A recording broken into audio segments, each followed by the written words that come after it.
Now, this is really interesting. Just 2 pages after the image of the goetic circle is found in the same book, I came across another symbol which really resembles another part of the halo of the sun, only it's just been flipped. Many of the symbols on the halo of the sun are indeed flipped because they are mirror images as first seen by Heather in the bathroom mirror at the beginning of the game. So it kind of makes sense. The halo of the sun is meant to trigger the memories of Alessa and also to invoke the god of the order. It also serves as a ritualistic roadmap, of course. And according to the book, this symbol is purported to be the signature of a demon. Interestingly enough, this signature appears at the bottom of the inner circle of the halo of the sun, right between the names of Dahlia and Alessa. So I interpret this as the god of the order born into the physical realm and will manifest not as a god, but as a demon. And here, the highlighted portion from the book, I should read this. Black magic and its darksome prince are the true, living, and terrific creations of Roman Catholicism. That they are even in its special and characteristic work for priests invent not God. So also, true Catholics cleave from the bottom of their hearts to the conservation and even the regeneration of this great work, which is the philosophical stone of the official and positive cultus. Talking about Catholicism as being, a form of divinely inspired black magic. I couldn't agree more. One could make the argument that this whole affair of birthing a new god is a subtle commentary on Christianity itself, as it is largely derivative of the Hebrew religion, of course. Now, I'm not trying to denigrate Christianity. I know some wonderful Christian people, and so there's... I know that I get some Christian hate sometimes, but I'm just calling it like I see it.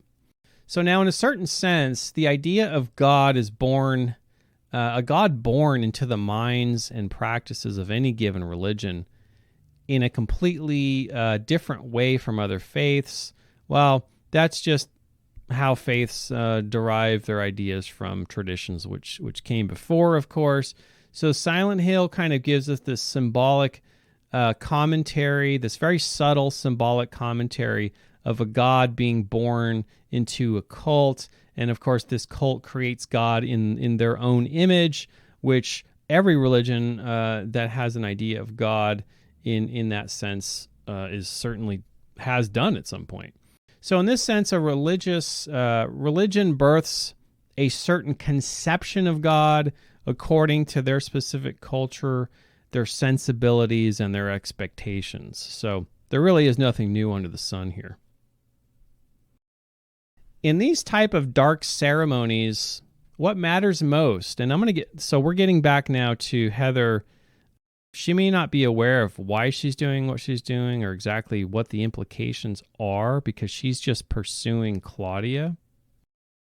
She's just trying to before she finds her father dead, she's just trying to get out of wherever the heck she is, and so she's going through all of the rituals in order just to keep moving through and get back home and get back to her father.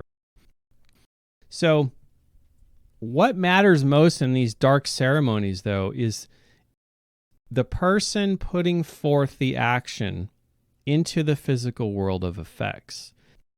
This is the key. You have to remember this. No matter how one may be manipulated or compelled into performing certain actions, the responsibility falls squarely on the individual doing the action, so long as this action is done through one's own free will.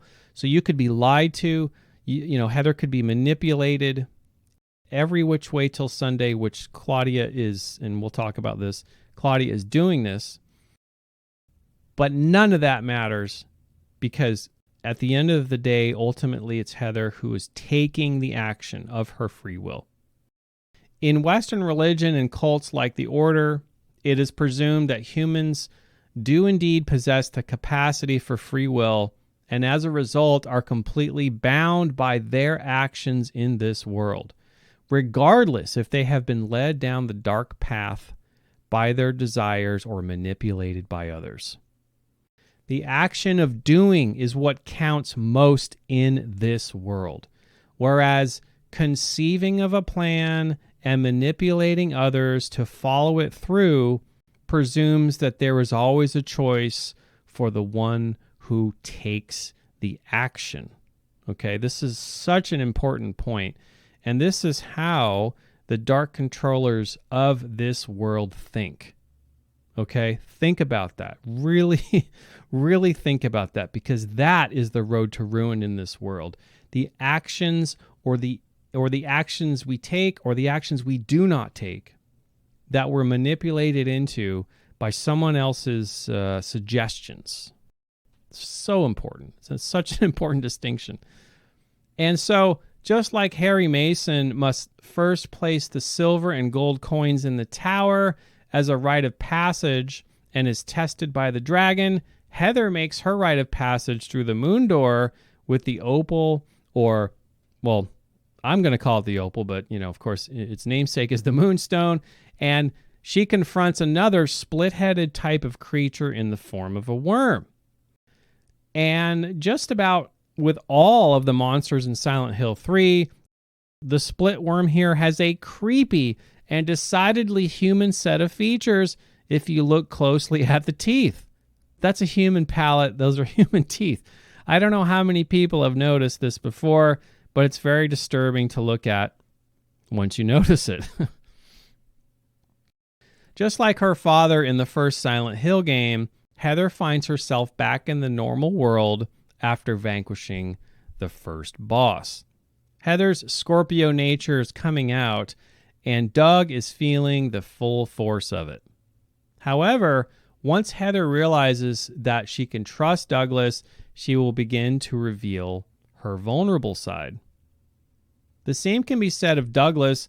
All good characters, of course, are really and truly need a vulnerable side that the audience can connect with to be relatable, lifelike, and human.